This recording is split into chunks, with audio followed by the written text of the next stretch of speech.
കൊച്ചിയിലും സ്കൂളിൽ ഹിജാബ് ധരിച്ച് പ്രകോപനം സൃഷ്ടിക്കാൻ ആസൂത്രിത നീക്കം. പള്ളുരുത്തി സെന്റ് റീത്ത സ്കൂളിലായിരുന്നു സംഭവം. 8ാം ക്ലാസ് വിദ്യാർത്ഥിനിയാണ് സ്കൂളിൽ ഹിജാബ് ധരിക്കണമെന്ന് നിർബന്ധം പിടിച്ചത്. എന്നാൽ യൂണിഫോം മാത്രമേ അനുവദിക്കാനാകൂ എന്ന് പ്രിൻസിപ്പൽ അറിയിച്ചുവെങ്കിലും ഇസ്ലാമിസ്റ്റുകൾ പ്രതിഷേധവുമായി എത്തി. സ്ഥിതി സംഘർഷത്തിലേക്ക് നീങ്ങിയതോടെ സ്കൂൾ 2 ദിവസത്തേക്ക് അടച്ചിട്ടു. അതിന്റെ സ്കൂളിലെ നിയമം പാലിക്കാൻ വിദ്യാർത്ഥികൾ ബാധ്യസ്ഥരെന്ന് ഹൈക്കോടതിയും വ്യക്തമാക്കി. ഹിജാബിന്റെ പേരിൽ മംഗലാപുരത്ത് നടന്നതിന് സമാനമായ അക്രമങ്ങൾ കേരളത്തിലും സൃഷ്ടിക്കാനാണ് നീക്കമെന്നും സംശയമുയരുന്നുണ്ട്. വിവരങ്ങളുമായി കൊച്ചിയിൽ നിന്ന് ജിജീഷ് കരുണാകരൻ ചേരുകയാണ്. ജിജീഷ്, വളരെ ആസൂത്രിതമായ ഒരു നീക്കം ഈ വിഷയത്തിൽ സ്കൂളിൽ നടന്നിരിക്കുന്നു. പുറത്തുനിന്ന് ചിലരെത്തി ഈ സ്കൂളിൽ ഭീകരാന്തരീക്ഷം സൃഷ്ടിച്ചു. ഇതോടുകൂടിയാണ് സ്കൂൾ അടച്ചിടാൻ സ്കൂൾ അധികൃതർ തീരുമാനിച്ചത്. എന്തായാലും ഈ വിഷയത്തിൽ ഹൈക്കോടതി കൂടി ഇടപെടൽ നടത്തിയിരിക്കുകയാണ്. എങ്ങനെയാണ് ഇന്ന് നടന്ന സംഭവങ്ങളുടെ ഒരു ചുരുക്കം, ജിജീഷ്?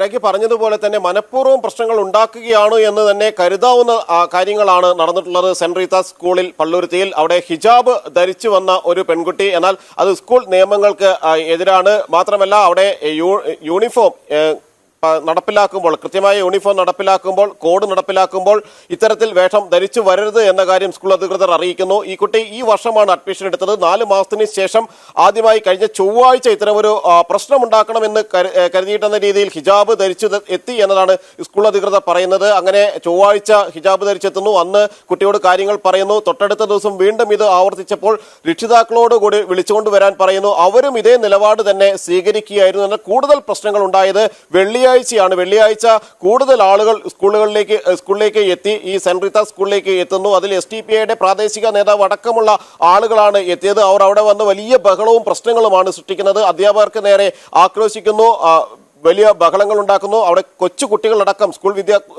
വിദ്യാർത്ഥികളടക്കം ഉണ്ടായിരുന്നു. അവരെല്ലാം ഭയപ്പെട്ടു പോകുന്ന രീതിയിലായിരുന്നു പിന്നീട് പ്രശ്നങ്ങൾ ഉണ്ടാവുകയും ചെയ്തത്.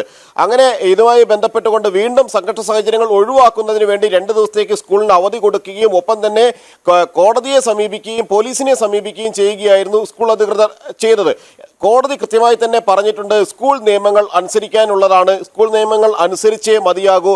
അതുകൊണ്ട് തന്നെ ഈ പറഞ്ഞിരിക്കുന്ന ഹിജാബ് ധരിക്കാതെ എത്തണം എന്ന് സ്കൂൾ അധികൃതർ പറഞ്ഞിട്ടുണ്ട്. അത് പാലിക്കുകയാണ് വേണ്ടത് എന്ന കാര്യം തന്നെയാണ് കോടതി വ്യക്തമാക്കിയിരിക്കുന്നത്. മാത്രമല്ല സ്കൂളിന് സംരക്ഷണം നൽകാൻ പോലീസിനോട് നിർദ്ദേശിച്ചിട്ടുമുണ്ട്. സ്കൂളുകൾ നാളെ മുതൽ തന്നെ തുറന്ന് പ്രവർത്തിക്കണമെന്നൊരു നിർദ്ദേശം സ്കൂളിനും നൽകിയിട്ടുണ്ട്, ഏതെങ്കിലും തടസ്സങ്ങൾ കൂടാതെ. എന്നാൽ പരീക്ഷകൾ നടക്കുന്നതടക്കമുള്ള കാര്യങ്ങൾ ഉള്ളതിനാൽ 2 ദിവസം അവധി തന്നെയായിരിക്കുമെന്ന് സ്കൂൾ അധികൃതർ അറിയിച്ചു. എന്നാൽ ആസൂത്രിതമായി തന്നെ പ്രശ്നം സൃഷ്ടിക്കാൻ ശ്രമിച്ച ആളുകളെ സംബന്ധിച്ച് വിശദമായി തന്നെ അന്വേഷണം നടക്കേണ്ടതുണ്ട്. ഇതിന് പിന്നിലുള്ള ആളുകൾ ഹിജാബ് വിഷയം ഉയർത്തിക്കൊണ്ടുവന്ന് ഇത്തരത്തിൽ നിരന്തരമായ പ്രശ്നങ്ങൾ കേരളത്തിലും സൃഷ്ടിക്കുകയായിരുന്നോ ലക്ഷ്യം എന്നതടക്കമുള്ള കാര്യങ്ങളാണ് ഇനി പ്രധാനമായും കണ്ടെത്തേണ്ടത്. ശരി ജിജീഷ്, ഇന്ന് കൊച്ചിയിലാണ് ഈ സംഭവം നടന്നിരിക്കുന്നത്. കൊച്ചി പള്ളുരുത്തിയിലെ സെന്റ് റീത്ത സ്കൂളിൽ, അതായത് ഹിജാബ് ധരിക്കണമെന്ന് 8ാം ക്ലാസ് വിദ്യാർത്ഥിനിയാണ് നിർബന്ധം പിടിച്ചത്. പക്ഷേ സ്കൂൾ അധികൃതർ ഇതിന് സമ്മതിച്ചില്ല. കാരണം യൂണിഫോം എല്ലാവർക്കും ഒരുപോലെ ബാധകമാണ്.